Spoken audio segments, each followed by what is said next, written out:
Hi hello നമസ്കാരം എല്ലാ പ്രിയപ്പെട്ട കൂട്ടുകാർക്കും നവീൻ സ്നാക്സ് മാറ്റിക് യൂട്യൂബ് ചാനലിലെ പുതിയൊരു വീഡിയോയിലേക്ക് ഹൃദയപൂർവ്വം സ്വാഗതം ചെയ്യുകയാണ്. അപ്പോൾ ഒരുപാട് നാൾക്ക് ശേഷം വീണ്ടും ഞാൻ നിങ്ങളുടെ മുമ്പിലേക്ക് വീഡിയോ ആയിട്ട് എത്തിയിരിക്കുന്നു. ഇപ്പോൾ 2026 തുടക്കം, നമുക്കിന്ന് 4 ജനുവരി 4 എല്ലാവർക്കും നല്ലൊരു പുതുവർഷ ആശംസകൾ നേരുന്നു. ന്യൂ ഇയർ കഴിഞ്ഞു, എന്നാലും ജനുവരി വരെ നമ്മൾ ന്യൂ ഇയർ എന്നാണ് പറയുക. ജനുവരി വരെ നമ്മളൊരു പുതുവർഷം തന്നെയാണ്.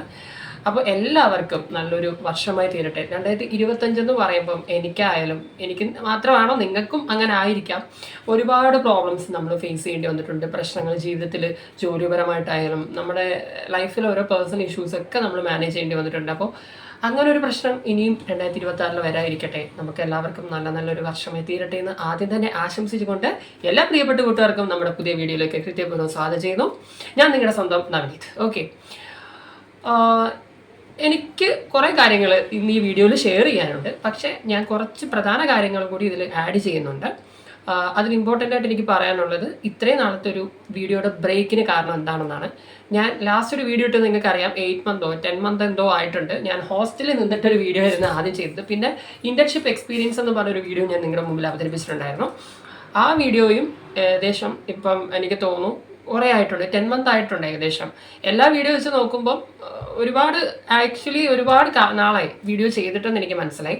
ഞാൻ അക്കാദമി ജോയിൻ ചെയ്യുന്നതിന് 2 ദിവസം 3 ദിവസം മുമ്പെങ്ങാണ്ടാണ് ഞാൻ ആ വീഡിയോ ചെയ്യുന്നതാണ് എനിക്ക് തോന്നുന്നത്. അങ്ങനെയാണ്. ഓക്കെ, അതിലേക്കൊക്കെ വരാം. അപ്പോൾ എനിക്ക് പറയാനുള്ളത്, നമ്മൾ ഇത്രയും നാളൊരു വീഡിയോയിൽ ബ്രേക്ക് വരാൻ കാരണം എനിക്ക് കരിയർ സെറ്റായി വന്നുകൊണ്ടിരുന്ന ഒരു അവസരമായിരുന്നു. കാരണം ഞാൻ ഫ്യൂച്ചറീസ് ഹെൽത്ത് കെയർ അക്കാദമിയിൽ PG diploma in hospital administration and health care management എന്നൊരു കോഴ്സ് ജോയിൻ ചെയ്തായിരുന്നു. നിങ്ങളോട് പറഞ്ഞിട്ടുണ്ടായിരുന്നു. എൻ്റെ കൂടെയുള്ള ഒരു ഫ്രണ്ടിൻ്റെ കാര്യവും ഞാൻ പറഞ്ഞിട്ടുണ്ടായിരുന്നു. അപ്പോൾ ഞങ്ങൾ രണ്ടുപേരും അവിടെ ജോയിൻ ചെയ്തു. ഫസ്റ്റ് ടൈം ക്ലാസ്സൊക്കെ സ്റ്റാർട്ട് ചെയ്തത് ഒരു ഏപ്രിൽ ടൈമിലാണ്. മാർച്ചിൽ തുടങ്ങി. മാർച്ചിൽ സ്റ്റാർട്ട് ചെയ്ത് ഏപ്രിലൊക്കെ ആയപ്പോഴത്തേക്കും നമുക്ക് പുതിയ ബാച്ചുകാരൊക്കെ വന്ന് സ്പ്ലിറ്റ് ചെയ്തു. ഏപ്രിൽ ബാച്ച് എന്നുള്ള രീതിയിൽ സ്പ്ലിറ്റ് ചെയ്ത ശേഷം നമ്മൾ ക്ലാസ്സസ് വീണ്ടും സ്റ്റാർട്ട് ചെയ്ത് നമുക്ക് പ്രോജക്ട്സ് ഒക്കെ തുടങ്ങി. അതായത് നമുക്ക് ആദ്യം തന്നെ ക്ലാസ് ഉണ്ടെങ്കിൽ നമുക്ക് അത് കഴിഞ്ഞിട്ട് പിന്നെ ഒരാഴ്ച കഴിഞ്ഞപ്പോൾ ഓറിയന്റേഷൻ ആയിരുന്നു. ഓറിയന്റേഷൻ എന്ന് വെച്ചാൽ ഹോസ്പിറ്റൽ ഓറിയന്റേഷൻ ഉണ്ട്. കാരണം തൊട്ടടുത്താണ് ഫ്യൂച്ചറൈസ് ഹോസ്പിറ്റൽ. അപ്പോൾ അവരുടെ അതേ മാനേജ്മെന്റ് അക്കാദമിയാണ്. സോ നമുക്ക് ക്ലാസ് കഴിഞ്ഞിട്ട് ഹോസ്പിറ്റൽ വിസിറ്റ് ഉണ്ടായിരുന്നു. ഹോസ്പിറ്റൽ വിസിറ്റിന് ശേഷം നമ്മൾ പതുക്കെ പ്രൊജക്റ്റ് സ്റ്റാർട്ട് ചെയ്തു. ഹോസ്പിറ്റലിൽ പോയിട്ടുള്ള പ്രൊജക്റ്റ് തുടങ്ങി. അങ്ങനെ നമുക്ക് ഒരുപാട് ഹെൽപ്പായിട്ടുള്ള ഒരുപാട് കാര്യങ്ങൾ ആ ഒരു ഒറ്റ ഒരു ക്ലാസ് കഴിഞ്ഞിട്ടുള്ള പ്രൊജക്റ്റ്, നമുക്കൊരു പ്രാക്ടിക്കൽ ഓറിയന്റേഷൻ ത്രൂ ഉള്ള കാര്യങ്ങളെല്ലാം നമുക്ക് ആ ഒരു ദിവസങ്ങൾ നടന്നിട്ടുണ്ടായിരുന്നു. ഞാൻ ഇപ്പോൾ വീഡിയോ ചെയ്തിട്ട് കുറേ ആയതുകൊണ്ട് എനിക്ക് പലതും വായിന്ന് വരുന്നില്ല കേട്ടോ. സംസാരിക്കാൻ കുറച്ച് ബുദ്ധിമുട്ടുണ്ട്, എല്ലാവരും ക്ഷമിക്കണം. നമുക്ക് ഈ വീഡിയോ ഒത്തിരി ഒന്നും പോകണ്ട, കുറച്ച് കാര്യങ്ങൾ പറഞ്ഞ് ഞാൻ അവസാനിപ്പിക്കുകയാണ്. കാരണം ഇനി ഞാൻ കണ്ടിന്യൂസ് വീഡിയോ സ്റ്റാർട്ട് ചെയ്യാനാണ് പ്ലാൻ ചെയ്യുന്നത്. ബട്ട് ഇനിയുള്ള എൻ്റെ പ്ലാനുകൾ, ഇനിയുള്ള കാര്യങ്ങളെല്ലാം ഞാൻ ഈ വീഡിയോയിലൂടെ പറയാം. നിങ്ങൾക്ക് ഡൗട്ട്സ് ഉണ്ടെങ്കിൽ തീർച്ചയായിട്ടും ചോദിക്കുക. എനിക്കിപ്പോഴും ഏറ്റവും ഹാപ്പി എന്ന് പറയുന്ന ഒരു കാര്യം, ഇപ്പോഴും എൻ്റെ ആ പഴയ വീഡിയോ കണ്ടിട്ട് ഒരുപാട് പേര് ഹെൽപ്പ് ചെയ്യാൻ ചോദിക്കുന്നവരുണ്ട്. ഇൻസ്റ്റിറ്റ്യൂഷൻ ചോദിക്കുന്നവരോട് എനിക്കൊരു കാര്യമേ പറയാനുള്ളൂ. നമുക്ക് ഇന്ന ഒരു പർട്ടിക്കുലർ ഇൻസ്റ്റിറ്റ്യൂഷൻ എന്ന് പറയാനില്ല. എല്ലാ ഇൻസ്റ്റിറ്റ്യൂഷനിലും നമുക്ക് പോസിറ്റീവ് കാര്യങ്ങളും നെഗറ്റീവ് കാര്യങ്ങളും ഉണ്ട്. അല്ലാതെ ഒരു ഇൻസ്റ്റിറ്റ്യൂഷനെ മാത്രം എടുത്ത് പറയേണ്ട ഒരു ആവശ്യമില്ല. കാരണം ഞാൻ ISST ത്രൂ വീഡിയോ ചെയ്തപ്പോൾ എന്നോട് ചോദിച്ച് കുറേ പേരുണ്ടായിരുന്നു, ISST ആയിട്ട് എന്തെങ്കിലും പ്രശ്നമുണ്ടോ, ISSTയോട് വല്ല വിരോധം ഉണ്ടോ എന്ന് ചോദിച്ച ആൾക്കാരുണ്ട്. എനിക്ക് പറയാനുള്ളത്, എനിക്കൊരു ഇൻസ്റ്റിറ്റ്യൂഷനോട് ഒരു വിരോധവും ഇല്ല. നമുക്ക് അങ്ങനെ ഒരു ഇൻസ്റ്റിറ്റ്യൂഷൻ മോശമാക്കണം എന്നില്ല. എൻ്റെ എക്സ്പീരിയൻസ് ആണ് പറഞ്ഞത്. അതുവഴി ഒരുപാട് പേർക്ക് ഹെൽപ്പ് ആയിട്ടുണ്ട്. എക്സാമ്പിളായിട്ട് പറയുകയാണെങ്കിൽ അതിലൊരു സബ്സ്ക്രൈബറാണ് ടീന. ആളെ പേര് ഞാൻ പറയാൻ ഉദ്ദേശിക്കുന്നില്ല, പക്ഷേ ഞാൻ പറയാണ്. ടീന ഫ്യൂച്ചറൈസ് അക്കാദമിയിലെ സ്റ്റുഡൻറ്റ് തന്നെയാണ്. ആള് ഈ യൂട്യൂബ് വീഡിയോ കണ്ട് എന്നെ കോൺടാക്ട് ചെയ്ത ആളാണ്. ആളും ഫ്യൂച്ചറൈസ് അക്കാദമി ജോയിൻ ചെയ്തു. ആൾക്കിപ്പോൾ നല്ലൊരു കരിയറാണ് അവിടെ സെറ്റ് ആയിട്ടുള്ളത്. ഇപ്പോൾ അവർ ജോലിയിലോട്ട് കയറാൻ പോവുകയാണ്. പ്ലേസ്മെന്റ് ത്രൂ അവർ ഡിപ്ലോമ കോഴ്സാണ് അവൾ എടുത്തിട്ടുണ്ടായിരുന്നത്. ബട്ട് ആളുടെ കരിയർ വളരെ സെറ്റ് ആയിട്ടുണ്ട്. അപ്പം ഇങ്ങനെ ഒരുപാട് പേർക്ക് ഹെൽപ്പ് ആവാൻ എനിക്ക് സാധിച്ചിട്ടുള്ളത് ഞാൻ ഏറ്റവും അഭിമാനിക്കുന്നു. പക്ഷേ എൻ്റെ സിറ്റുവേഷൻ അതിലും വളരെയധികം വല്ലാത്തൊരു അവസ്ഥയിലാണ്. അപ്പോൾ അതെന്താണെന്ന് ഞാൻ പറയുവാണെങ്കിൽ, ഞാൻ ഫ്യൂച്ചറൈസ് അക്കാദമി ജോയിൻ ചെയ്ത് ഞങ്ങൾ 3 മാസം ഏകദേശം ഞങ്ങൾ കുറേ വർക്കുകൾ കാര്യങ്ങളൊക്കെ ഉണ്ടായിരുന്നു. പ്രൊജക്റ്റ് ഉണ്ടായിരുന്നു, ഹോസ്പിറ്റൽ ഓറിയന്റേഷൻ ഉണ്ടായിരുന്നു, ഇന്റേൺഷിപ്പ് സ്റ്റാർട്ട് ചെയ്തായിരുന്നു സ്റ്റൈഫൻഡോട് കൂടി. അത് കഴിഞ്ഞ് നമുക്കൊരു 1 മന്ത് പ്രോജക്റ്റ് ഉണ്ടായിരുന്നു. NABHൻ്റെ, നിങ്ങൾക്കറിയാം, നമ്മൾ NABH സർട്ടിഫിക്കറ്റ്സിനെ കുറിച്ചൊക്കെ കേട്ടിട്ടുണ്ടാവും. ആ അക്രീഡിയേഷൻ്റെ ഭാഗമായിട്ട് ഒരു ഹോസ്പിറ്റൽ വിസിറ്റ് ചെയ്തിട്ട് അവിടെ അതിൻ്റെ ഒരു മാസം നമ്മൾ കുറച്ച് ഗ്രൂപ്പ് വരെ ഒരു 10-15 പേര് ഞങ്ങളുണ്ടായിരുന്നു. അവർ ഞങ്ങളെല്ലാവരും കൂടി മെഡിക്കൽ റെക്കോർഡ്സ് ഡിപ്പാർട്ട്മെന്റും അവിടെ അഡ്മിനിസ്ട്രേഷൻ ഇല്ലാത്തതുകൊണ്ട് അഡ്മിനിസ്ട്രേഷൻ ഞങ്ങൾ ഏറ്റെടുത്തിട്ട് അവിടെ തന്നെ ഞങ്ങൾ ഒരു NABH സെറ്റ് കൊടുക്കുക എന്നുള്ളതായിരുന്നു ഞങ്ങളുടെ ഒരു ലക്ഷ്യം. അപ്പോൾ ആ ഹോസ്പിറ്റലിൽ NABH കിട്ടിയിട്ടുണ്ടെന്നാണ് വിശ്വാസം. ഞങ്ങൾ നല്ല രീതിയിൽ അവിടെ വർക്ക് ചെയ്തു. നല്ല ഹാർഡ് വർക്കായിരുന്നു. നല്ല രീതിയിൽ എഫേർട്ട് എടുത്ത് നമ്മൾ ഇനിഷ്യേറ്റീവ് നല്ല രീതിയിൽ നമ്മൾ ജീവിതത്തിൽ ഇത്രയും ഒരു ഇനിഷ്യേറ്റീവ് എടുത്തിട്ടുണ്ടാവില്ല. കാരണം അത്ര രീതിയിൽ നമ്മൾ അവിടെ വർക്ക് ചെയ്തിട്ടുണ്ടായിരുന്നു. മൾട്ടി ടാസ്കിങ് ആയിട്ടുള്ള ഒരു ജോബായിരുന്നു. അപ്പോൾ അതൊക്കെ കഴിഞ്ഞ് 3 മാസം ആയപ്പോൾ തന്നെ എനിക്കും എൻ്റെ ഫ്രണ്ട് ദേവദത്ത് ആൾക്കും ആസ്റ്റർ മെഡിസിറ്റി എന്ന് പറഞ്ഞാൽ നമ്മുടെ ഏറ്റവും കൂടുതൽ സ്വപ്നം കാണുന്ന ഹോസ്പിറ്റലിലേക്ക് തന്നെ പ്ലേസ്മെൻറ്റ് വന്നു. ഞങ്ങൾ ഇൻ്റർവ്യൂ അറ്റൻഡ് ചെയ്തു. ഞങ്ങൾ രണ്ടുപേരും എമർജൻസി ഡിപ്പാർട്ട്മെൻറ്റിലെ കോർഡിനേറ്റേഴ്സായിട്ടാണ് പോസ്റ്റ് എടുത്തിരുന്നത്. ട്രെയിനി അസോസിയേറ്റ്സ് ആയിട്ട് ഞങ്ങൾ രണ്ടുപേരും സെലക്ട് ചെയ്തു. ഞങ്ങൾ ജൂലൈയിൽ അവിടെ ജോയിൻ ചെയ്തു.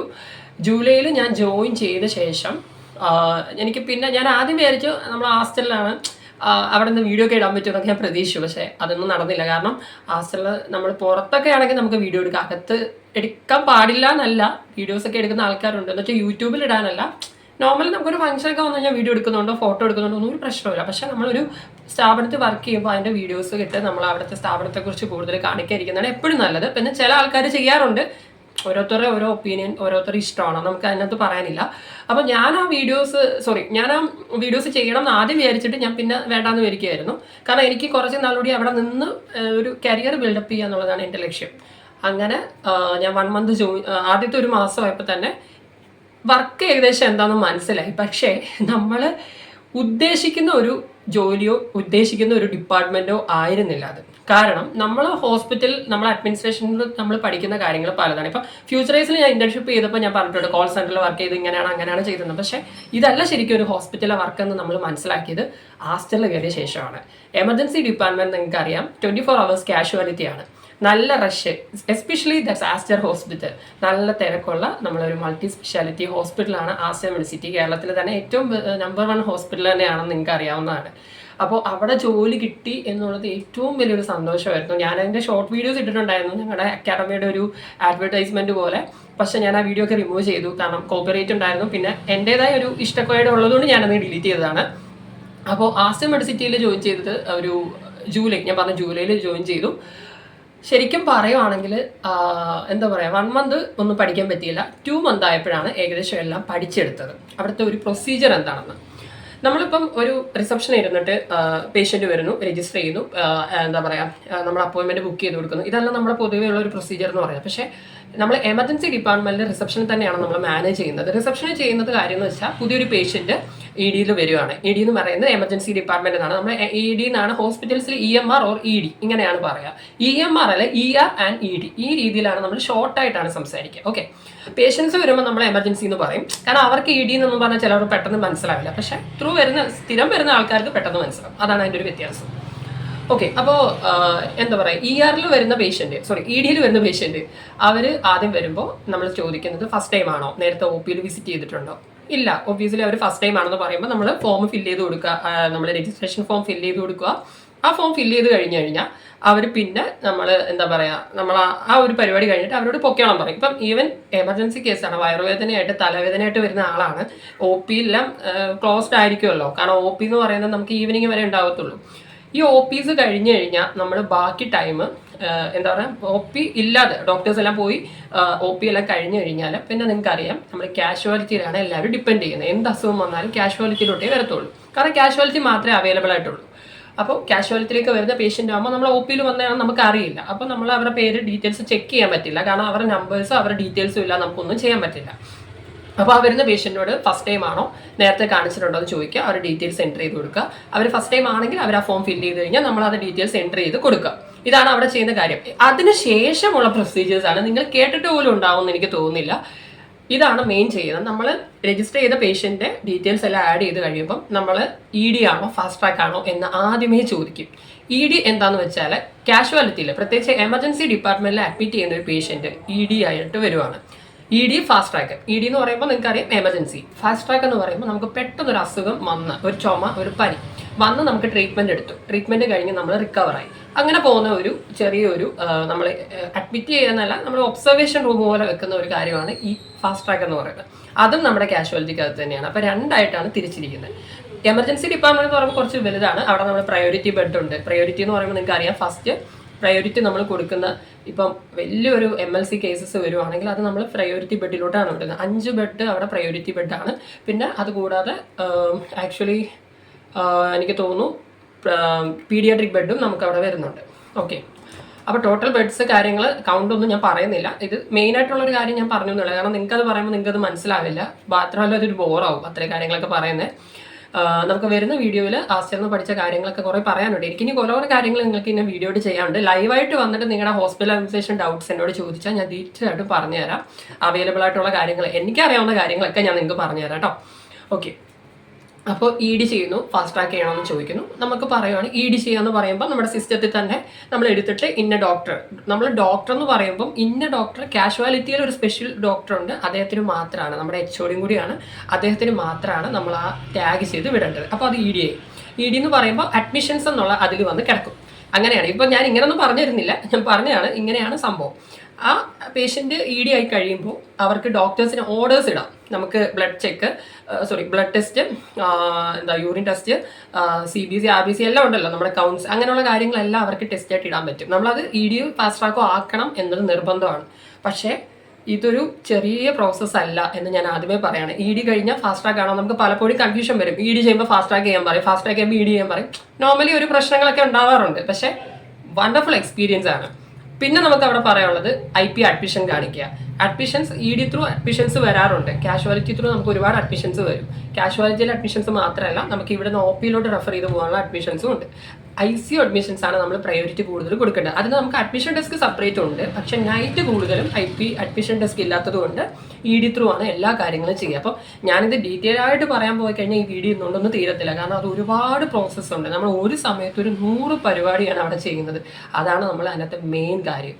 കാരണം അത്രത്തോളം നമ്മൾ സ്ട്രഗിൾ ചെയ്തിട്ടുള്ള ഒരു വർക്ക് തന്നെയാണ് എമർജൻസിയിലുള്ളത്, കാഷ്വാലിറ്റിയിലെ വർക്ക് എന്ന് പറയുന്നത്. നമ്മൾ ഡോക്ടേഴ്സിനെയും നഴ്സുമാരെയും കോർഡിനേറ്റ് ചെയ്തിട്ടുള്ള ഒരു വർക്ക് തന്നെയാണ്. അല്ലാതെ നമ്മൾ റിസപ്ഷൻ മാത്രം മാനേജ് ചെയ്യുക, റിസപ്ഷനിലെ മാത്രം കാര്യങ്ങൾ നോക്കുക എന്നതല്ല. ED എമർജൻസിയിൽ നമ്മൾ എല്ലാ കാര്യങ്ങളും ഏകദേശം അവിടെ അറിഞ്ഞിരിക്കണം. അപ്പോൾ ഞാൻ ഒരു 2 മാസം കൊണ്ട് അവിടെ എല്ലാ കാര്യങ്ങളും പഠിച്ചു. MLC കേസസ് വരുമ്പം ഇൻറ്റിമേഷൻ ഇടാൻ പഠിച്ചു. ഇൻറ്റിമേഷൻ നിങ്ങൾക്ക് അറിയാലോ, പോലീസിന് ഇൻറ്റിമേഷൻ കൊടുക്കണം. അത് നമ്മൾ ജസ്റ്റ് സെക്യൂരിറ്റി ഓഫീസിൽ ഇൻറ്റിമേഷൻ ഫോം ഡോക്ടേഴ്സ് എഴുതും, അത് നമ്മൾ കൊണ്ട് അവിടെ എഴുതി കൊടുക്കുക എന്നുള്ളതാണ് ചെയ്യേണ്ടത്. അപ്പോൾ നമുക്ക് ഒരുപാട് റെസ്പോൺസിബിലിറ്റി ഈ ഒരു ജോലിയിലുണ്ട്. അത് കൂടാതെ കുറേ എക്സൽ വർക്കുകളുണ്ട്. ആക്ച്വലി അതെന്ന് പറയുന്നത് ഹോസ്പിറ്റൽ JC നമുക്കറിയാം, NABH കൂടാതെ ഇൻ്റർനാഷണൽ സർട്ടിഫിക്കറ്റ് ഉണ്ട്, JSC എന്ന് പറയും. ആ ഒരു JS പേരെനിക്ക് കിട്ടുന്നില്ല. ആ ഒരു സർട്ടിഫിക്കറ്റ് കിട്ടിയതുകൊണ്ട് ഇൻ്റർനാഷണൽ രീതിയിലായതുകൊണ്ട്, അപ്പോൾ അത്രയും വലിയൊരു ഹോസ്പിറ്റലല്ലേ, നമുക്ക് വേൾഡ് വൈഡ് പലയിടത്തും ഉള്ള ഒരു ഹോസ്പിറ്റലാണ് ആസ്റ്റർ മെഡിസിറ്റി എന്ന് പറഞ്ഞാൽ. അത് മാത്രമല്ല ആസ്റ്റർ ക്ലിനിക്സ് ഉണ്ട്, ആസ്റ്ററിന് തന്നെ ഒരുപാട് ലാബുകളുണ്ട്, ആസ്റ്റർ ഫാർമസീസ് ഉണ്ട്. അപ്പോൾ ഒരുപാട് കാര്യങ്ങളുള്ള ഒരു ഹോസ്പിറ്റലാകുമ്പം അവർക്ക് അതിൻ്റേതായ ഒരുപാട് പോളിസീസും കാര്യങ്ങളുണ്ട്. അപ്പോൾ നമുക്ക് ഒരു എക്സൽ ഷീറ്റ്, അഡ്മിഷൻ ഡേറ്റാസ്, അങ്ങനെ ഒരുപാട് കാര്യങ്ങൾ ചെയ്യാനുണ്ട്. അപ്പോൾ ആ ഷിഫ്റ്റിൽ വരുന്നവർ ചെയ്ത് തീർത്ത് പോകണം എന്നാണ് അവിടുത്തെ പോളിസി എന്ന് പറയുന്നത്. നമ്മൾ പറയുമ്പം സിമ്പിൾ അല്ല, കാരണം ഇപ്പം കേൾക്കുമ്പോൾ നിങ്ങൾ ഇത്രേ ഉള്ളൂ എന്ന് ചിലപ്പോൾ തോന്നാം, പക്ഷെ അങ്ങനല്ല. നമ്മൾ ഈ ഒരു കാര്യങ്ങൾ വളരെ സ്പീഡിൽ തന്നെ ചെയ്യണം. അഡ്മിഷനൊക്കെ നമ്മൾ ചടപടെന്ന് കാണിക്കണം എന്നുള്ളതാണ് അവിടുത്തെ നിയമം. നമ്മൾ സിസ്റ്റമാറ്റിക് ചെയ്യുമ്പോൾ പലപ്പോഴും പ്രശ്നങ്ങൾ, എറേഴ്സ് ഉണ്ടാവും. എനിക്ക് ഏറ്റവും പ്രശ്നം വരുന്നതായിരുന്നു രജിസ്ട്രേഷൻ ചെയ്യുമ്പോൾ. കാരണം പേഷ്യൻ്റ് എഴുതി തന്നെ അതേ രീതിയിൽ നമ്മൾ രജിസ്റ്റർ ചെയ്യണം. പക്ഷേ രജിസ്റ്റർ ചെയ്യുന്ന സമയത്ത് പേഷ്യൻ്റ് പറഞ്ഞാൽ നമുക്ക് ചില സമയത്ത് ഓർമ്മ കിട്ടാതെ നമ്മൾ സ്പീഡ് ചെയ്യുമ്പോൾ നമുക്ക് മിസ്റ്റേക്സ് വരും. ആ മിസ്റ്റേക്ക് വലിയ പ്രശ്നങ്ങളാണ്. കാരണം ഡോക്ടർമാർ ഓർഡർ ഇട്ട് കഴിഞ്ഞാൽ നമുക്കത് എഡിറ്റ് ചെയ്യാനുള്ള ഓപ്ഷൻ ഇല്ല. അത് നമ്മൾ അഡ്മിഷൻ ആവുന്നവരെ നമ്മൾ എഡിറ്റ് ചെയ്യാൻ പറ്റും, പക്ഷേ നമ്മൾ അത് ഇനിയിപ്പോൾ എഡിറ്റ് ചെയ്യുമ്പോൾ നമ്മൾ മെയിൽ വരെ അയക്കണം. അങ്ങനെ ഒരുപാട് വള്ളികൾ വരെ അതിൽ ഉണ്ടായിരുന്നു. പക്ഷേ പറയുവാണെങ്കിൽ നല്ലൊരു എക്സ്പീരിയൻസ് ആണ് അവിടെ നിന്ന് കിട്ടിയത്. നമുക്ക് നൈറ്റ് ആണെങ്കിൽ ഒരു ഷിഫ്റ്റിൻ്റെ കാര്യം കൂടി പറയാം. 8 to 4:30 ആണ് മോർണിംഗ് ഷിഫ്റ്റ്. ഈവനിങ് ഷിഫ്റ്റ് എന്ന് പറയുമ്പോൾ 12 to 8 ആണ്. നൈറ്റ് ഷിഫ്റ്റ് എന്ന് പറയുന്നത് നമുക്ക് തലേ ദിവസം, അതായത് നൈറ്റ് 8 to പിറ്റേ ദിവസം 8 മണി വരെ 12 hours ആണ്. ഓക്കെ, ബാക്കി ഡ്യൂട്ടീസ് എല്ലാം നമുക്ക് 8 hours ഉള്ളൂ, പക്ഷേ ഇത് മാത്രം 12 hours എന്ന് പറഞ്ഞാൽ മോർണിംഗ് ആയാലും ഈവനിങ് ആയാലും നമുക്ക് ഈ പണി കഴിഞ്ഞ് ഇറങ്ങാൻ പറ്റത്തില്ല. നമ്മൾ ഈ പറഞ്ഞ എല്ലാ ഇൻറ്റിമേഷൻ വരെ ചെയ്ത് ക്യാഷ് ക്ലോസ് ചെയ്തിട്ട്, അക്കൗണ്ട്സ് നമ്മൾ ക്യാഷ് ക്ലോസ് ചെയ്യണം, കാരണം നമ്മൾ ബില്ല് എടുക്കുന്നുണ്ട്. ഇതെല്ലാം ചെയ്ത് ക്യാഷ് ക്ലോസ് ചെയ്തിട്ട് ഇൻറ്റിമേഷൻ ഇട്ടിട്ട് മാത്രമേ നമുക്ക് പോകാൻ പറ്റുള്ളൂ. അപ്പോൾ നമ്മളവിടെ ആ ഒരു വർക്ക് പ്രഷർ കൂടാതിരിക്കാൻ നമ്മൾ ചെയ്യുന്നത് അത് വീതിച്ചു കൊടുക്കും. എന്നാൽ അങ്ങനെയാണ് നമ്മുടെ ഒരു പ്രോസസ്സും കാര്യങ്ങളെല്ലാം പൊക്കിക്കൊണ്ടിരുന്നത്. അപ്പോൾ ഈ ഒരു വേ ഓഫ് സ്റ്റൈലാണ് നമ്മുടെ ഒരു എമർജൻസി ഡിപ്പാർട്ട്മെൻറ്റിലെ വർക്കുകൾ എന്ന് പറയുന്നത്. ഓക്കെ, അപ്പം നിങ്ങൾക്ക് എന്ത് ഡൗട്ട് ഉണ്ടെങ്കിലും ഇതിനെ റിലേറ്റ് ചെയ്ത് ചോദിക്കാം. ഹാസ്റ്റലിൽ എപ്പോഴും ഓപ്പർച്യൂണിറ്റീസ് ഒരുപാട് വരുന്നുണ്ട്. ഓക്കെ, പക്ഷേ ഞാൻ എന്തുകൊണ്ട് അവിടെ നിന്ന് ഇപ്പം പറയുകയാണെങ്കിൽ ഞാൻ അവിടെ നിന്ന് റിസൈൻ ചെയ്തു. അത് തന്നെ ആദ്യം പറയാം, എനിക്ക് ഏറ്റവും വല്ലാത്തൊരു കഷ്ടകാലമായി പോയി. ഞാൻ ഒട്ടും പ്രതീക്ഷിക്കാത്തൊരു ഇതായിപ്പോയി. കാരണം നമുക്ക് നൈറ്റ് എന്ന് പറയുന്നത് 12 hours അടുപ്പിച്ചായിരുന്നു. ഈ 12 hours നൈറ്റ് അടുപ്പിച്ച് ചെയ്തത് കൊണ്ട് തന്നെ നമുക്ക് പെട്ടെന്ന് ഹെൽത്തിന് പ്രശ്നമായി, ഹെൽത്ത് വീക്കായി, ഓവർ സ്ട്രെയിൻ എടുക്കേണ്ടി വന്നു. അപ്പോൾ ഈ ഓവർ സ്ട്രെയിൻ എടുത്തതാണ് ഏറ്റവും വലിയ പ്രശ്നമായത്. അങ്ങനെ വന്നപ്പോൾ പെട്ടെന്ന് എനിക്ക് ഹെൽത്ത് വീക്കായി, ഇൻഫെക്ഷൻ വന്നു. പേഷ്യൻറ്റുമായിട്ട് ഡയറക്റ്റ് ഇൻട്രാക്ഷൻ ഉണ്ടല്ലോ, അപ്പോൾ അങ്ങനെ ഇൻഫെക്ഷൻ വന്നു. ഇതെല്ലാം കൂടി കാരണം എനിക്ക് ആ ജോബ് റിസൈൻ ചെയ്യേണ്ടി വന്നു. വേറെ ഡിപ്പാർട്ട്മെൻറ്റ് മാറ്റാനൊക്കെ നോക്കി, പക്ഷേ നമുക്ക് ക്ലിയറൻസ് ഒക്കെ പെട്ടെന്നായതുകൊണ്ട് നമുക്ക് റിസൈൻ ചെയ്യേണ്ടി വന്നു. അപ്പോൾ ഇതാണ് അവിടുത്തെ ഒരു കഥ എന്ന് പറയുന്നത്. പക്ഷേ ഇപ്പോൾ ഞാൻ ഒരുപാട് കാര്യങ്ങൾക്ക് ഒരു ഐഡിയ എനിക്ക് കിട്ടി. ഒരു 4 മാസം എക്സ്പീരിയൻസ് ആണ്. കാരണം ഞാൻ ജൂലൈയിൽ കയറിയെങ്കിൽ ഞാൻ ഇറങ്ങിയത് നവംബറിലാണ്. കൂട്ടി നോക്കുമ്പോൾ 5 മാസമാണ്, പക്ഷേ ജൂലൈ പകുതിയിലാണ്, ജൂലൈ 14 ആ സംതിങ് ആണ് കയറിയത്. അപ്പോൾ അതൊരു മാസമായിട്ടാണ് അവിടെ കാൽക്കുലേറ്റ് ചെയ്തത്. അങ്ങനെ നോക്കുമ്പോൾ നവംബർ 14 ഞാൻ ഇറങ്ങുന്നത്. സോ 1 month നോട്ടീസ് പീരീഡോടുകൂടിയൊക്കെ തന്നെ ഇറങ്ങി. സാലറി ഒക്കെ കറക്റ്റായിട്ട് കിട്ടുന്നുണ്ടായിരുന്നു. ട്രെയിനിങ് പീരീഡ് ആയതുകൊണ്ട് 14 കിട്ടിയിരുന്നത്. കാരണം ഞാൻ പോസ്റ്റ് ഗ്രാജുവേറ്റ് ആണല്ലോ, അതുകൊണ്ടാണ് എനിക്ക് അങ്ങനെ കിട്ടിയത്. അല്ലാതെ ഡിഗ്രി ഉള്ളവർക്ക് 12 കിട്ടുക. എക്സ്പീരിയൻസ് ഉള്ള ആൾക്കാർക്ക് 22 സംതിങ് സാലറി കിട്ടും. സാലറി സ്കെയിലൊക്കെ വളരെ നല്ലതാണ്. ഹോസ്പിറ്റൽ എൻവയോൺമെൻറ്റും സൂപ്പറാണ്. വേറെ ലെവൽ ഹോസ്പിറ്റലാണ്. എല്ലാം നല്ല ബോണ്ടാണ്. ഇപ്പോഴും എനിക്ക് ആ ഒരു ബോണ്ട് ഇപ്പോഴും അവിടുത്തെ സ്റ്റാഫുകളായാലും അവിടുത്തെ MODs ആയാലും, ഞങ്ങളുടെ MODs, ഞങ്ങളുടെ PROs. MODs എന്ന് പറയുമ്പോൾ മാനേജേഴ്സ് ഓൺ ഡ്യൂട്ടി. PRO നമ്മൾ പറയില്ല, PROയുടെ വേറെ പേരാണ് MODs എന്ന് പറയുന്നത്. അപ്പോൾ ഇവരായിട്ട് എല്ലാം നമുക്കിപ്പോഴും കണക്ഷൻ ഉണ്ട്. എല്ലാവരും വിളിക്കും, എവിടെ ഇപ്പം കയറിയെന്നൊക്കെ ചോദിക്കും. ഇപ്പോഴത്തെ കാര്യം പറയുകയാണെങ്കിൽ ഞാൻ എങ്ങും കയറിയിട്ടില്ല. വേക്കൻസീസൊക്കെ അന്വേഷിച്ചുകൊണ്ടിരിക്കുകയാണ്. എനിക്കിപ്പം ഒരു ഓപ്പർച്യൂണിറ്റീസ് വന്നുകൊണ്ടിരിക്കുന്നു. ഇൻ്റർവ്യൂസൊക്കെ വന്നതേ ഉള്ളൂ. സോ അറ്റൻഡ് ചെയ്ത് കഴിഞ്ഞാൽ എന്തെല്ലാം കിട്ടുവാണെങ്കിൽ നിങ്ങളെ ഞാൻ തീർച്ചയായിട്ടും ഇൻഫർമേഷൻസ് എല്ലാം അറിയിക്കുന്നതാണ്. പിന്നെ ഹോസ്പിറ്റൽ അഡ്മിനിസ്ട്രേഷൻ റിലേറ്റ് ചെയ്തിട്ടുള്ള ഡൗട്ടുകൾ തീർച്ചയായിട്ടും ചോദിക്കുക. ആരും ചോദിക്കാതിരിക്കരുത്. വിളിക്കുകയോ, നമ്പേഴ്സ് ഞാൻ കൊടുത്തിട്ടാണ്, ആ നമ്പറിൽ വിളിക്കുക, അല്ലെങ്കിൽ കമൻറ്റ് ഇടുകയോ ചെയ്താൽ മതി. ഞാൻ തീർച്ചയായിട്ടും എന്ത് വീഡിയോ ചെയ്യണം എന്നുള്ളതും നിങ്ങൾ റെക്കമെൻഡ് ചെയ്യുക. ഞാൻ അതിനനുസരിച്ച് പുതിയ വീഡിയോസ് ഇടാം. നമുക്ക് 2026 പുതിയ രീതിയിലൊക്കെ എന്തെങ്കിലുമൊക്കെ ചെയ്യാൻ നോക്കാം. കാരണം ജോലിക്ക് കയറി കഴിഞ്ഞാൽ ഇടയ്ക്ക് മാത്രമേ വീഡിയോസ് ഉണ്ടാവാൻ പറ്റത്തുള്ളൂ. ഇല്ലെങ്കിൽ നമുക്ക് എവിടെയെങ്കിലുമൊക്കെ വെച്ച് എന്തെങ്കിലുമൊക്കെ ചെയ്യാം. ഓക്കെ, അങ്ങനെ ചെയ്യാം. പിന്നെ എന്നോട് ഒരാൾ ചോദിച്ചൊരു ക്വസ്റ്റ്യനാണ്, നമ്മുടെ വീഡിയോയിൽ തന്നെ കമൻറ്റ് ചെയ്തതാണ്. നമ്മൾ എങ്ങനെയാണ് അറ്റസ്റ്റ് ചെയ്യുക, സർട്ടിഫിക്കറ്റ് എങ്ങനെ അറ്റസ്റ്റ് ചെയ്യും? നമ്മളിപ്പം നാട്ടിൽ നമുക്ക് എനിക്ക് ആ പേര് കിട്ടില്ല കേട്ടോ, ക്ഷമിക്കണം. നമ്മൾ സർട്ടിഫിക്കറ്റ് അറ്റസ്റ്റ് ചെയ്യാൻ തന്നെ പറയാം. അങ്ങനെ സർട്ടിഫിക്കറ്റ് എങ്ങനെ നമുക്ക് അറ്റസ്റ്റ് ചെയ്യുക എന്നുള്ളത് നമുക്ക് തന്നെ മനസ്സിലാവും. ഗൾഫിൽ പോകുമ്പോൾ നമ്മളെ മാർക്ക് ലിസ്റ്റ് ഉണ്ട്, നമ്മുടെ എഡ്യൂക്കേഷൻ ക്വാളിഫിക്കേഷൻ മാർക്ക് ലിസ്റ്റ്, എല്ലാ ഡീറ്റെയിൽസും ഉണ്ടാവും. ഇത് നമ്മൾ അറ്റസ്റ്റ് ചെയ്യുക എന്നുള്ളതാണ് മെയിൻ കാര്യം. കാരണം നമ്മൾ പുറത്തേക്ക് ഒരു രാജ്യത്തേക്ക് ചെല്ലുമ്പോൾ നമ്മുടെ നാട്ടിലെ പോലെയല്ല, നമുക്ക് ഇപ്പോഴത്തെ കാലത്ത് ഒരുപാട് വ്യാജ സർട്ടിഫിക്കറ്റ്സ് ഒക്കെ ഉണ്ടാക്കുന്നുണ്ട്. അപ്പോൾ ഇങ്ങനത്തെ സർട്ടിഫിക്കറ്റ് ആണോ എന്ന് അവർക്ക് മീൻസ് അങ്ങനത്തെ ഉണ്ടോ എന്ന് അവർക്ക് ഐഡൻറ്റിഫൈ ചെയ്യാൻ വേണ്ടിയാണ് ഈ അറ്റസ്റ്റ് ചെയ്യുക എന്ന് പറയുന്നത്. അപ്പോൾ നമ്മൾ ഏത് കമ്പനി കയറുമ്പോഴും പുറത്തെ രാജ്യങ്ങളിൽ അറ്റസ്റ്റ് ചെയ്യാറുണ്ട്. നാട്ടിലാണ് ഇതില്ലാത്തത്. നാട്ടിലിൻ്റെ ആവശ്യമില്ലല്ലോ, നാട്ടിൽ നമ്മുടെ നേറ്റീവ് കൺട്രി തന്നെയാണല്ലോ, അതുകൊണ്ടാണ് അതിൻ്റെ ആവശ്യമില്ലാത്തത്. പക്ഷേ നമ്മളൊരു വിദേശ രാജ്യങ്ങളിൽ ചെല്ലുമ്പോൾ സെൽഫായിട്ട് അവൾ അറ്റസ്റ്റ് ചെയ്യും. അത് എംബസി ത്രൂ ആണ് ചെയ്യുന്നത്. ഞാൻ നോക്കിയപ്പോൾ എനിക്ക് മനസ്സിലായി, ഞാൻ ChatGPT ത്രൂ നോക്കിയപ്പോൾ കാണുന്നത് ട്രിവാൻഡ്രം, കൊച്ചിയിൽ എംബസി ത്രൂ അത് ചെയ്യുന്നുണ്ട്, ഏജൻസി ത്രൂ ചെയ്യുന്നുണ്ടെന്നാണ്. എനിക്കതിനെക്കുറിച്ച് കൂടുതൽ അറിയില്ല. നിങ്ങൾക്ക് ഡീറ്റെയിൽ ആയിട്ട് നോക്കാം. ഓക്കെ, അപ്പോൾ ഇത്രയൊക്കെ തന്നെയാണ് വീഡിയോയെക്കുറിച്ച് പറയാനുള്ളത്. 18 മിനിറ്റായി. ഞാൻ പെട്ടെന്ന് നിർത്തണം എന്ന് വിചാരിച്ചതാണ്. കാരണം നമുക്ക് കൂടുതൽ വീഡിയോസ് ഇനി അപ്ലോഡ് ചെയ്യാം. വീഡിയോ കണ്ട് സപ്പോർട്ട് ഇപ്പോഴും മെസ്സേജ് അയക്കുന്ന എല്ലാവർക്കും ഒരുപാട് നന്ദി. ഹോസ്പിറ്റൽ അഡ്മിനിസ്ട്രേഷൻ റിലേറ്റ് ഉള്ള കമൻറ്റ്സ് ഇട്ടാൽ മതി, ഞാൻ തീർച്ചയായിട്ടും പറയാം. ഇപ്പം എല്ലാവരും നല്ലൊരു ഗ്രോത്ത് ഉണ്ടാവട്ടെ ഈ ഒരു മേഖലയിൽ. കാരണം എനിക്ക് ഒരു ഗ്രോത്ത് ആവണം ഞാൻ ആഗ്രഹിച്ചിട്ടും നമ്മുടെ സിറ്റുവേഷൻ ഇങ്ങനെ എത്തി. പക്ഷേ ഇവിടെ എങ്ങും നമ്മൾ തളരില്ല, ഇനിയും മുമ്പോട്ട് പോകും. അതാണ് എൻ്റെ ഇപ്പോഴത്തെ വാശി. കാരണം എമർജൻസി ഡിപ്പാർട്ട്മെൻറ്റിൽ നിന്ന് എനിക്ക് നല്ല കോൺഫിഡൻ്റ് ആണ്. നമുക്ക് ആദ്യമൊക്കെ ഈ ഡെത്ത് കാര്യങ്ങളൊക്കെ കാണുമ്പോൾ പേടിയായിരുന്നു. പക്ഷേ ഇത് കണ്ട് നമ്മൾ ബോൾഡായി. അത് ആ ഒരു 4 മാസം കൊണ്ടാണ് എനിക്ക് അവിടെ നിന്ന് നല്ലൊരു എക്സ്പീരിയൻസ് തന്നെയാണ് കിട്ടിയത്. ഈ വീഡിയോ ചിലപ്പം എൻ്റെ കൂടെ വർക്ക് ചെയ്ത ആൾക്കാർ കാണുന്നുണ്ടാവും. അവർക്കെല്ലാം താങ്ക് യു സോ മച്ച്. നിങ്ങളൊക്കെ നല്ല രീതിയിലാണ് സപ്പോർട്ട് ചെയ്തത്. ഇനിയും കയറാൻ പോകുന്നിടത്തും എനിക്ക് എമർജൻസിയിൽ നിന്ന് കിട്ടിയ ആ ഒരു എക്സ്പോഷർ കൊണ്ട് വലിയ രീതിയിൽ നിൽക്കാൻ പറ്റും. കാരണം ഞാൻ 1 year ആഗ്രഹിച്ചതാണ്. പിന്നെ എൻ്റെ ഫ്രണ്ട് ദേവദത്തും അവിടെ തന്നെ വർക്ക് ചെയ്യുന്നത്. ഓൾ ദ ബെസ്റ്റ്, നന്നായിട്ട് നിനക്കും വർക്ക് ചെയ്യാൻ സാധിക്കട്ടെ എന്ന് ഞാൻ ആശംസിക്കുന്നു. എനിവേ, അടുത്ത വീഡിയോ കാണാം. അപ്പോൾ എല്ലാവർക്കും bye bye, see you, Tata.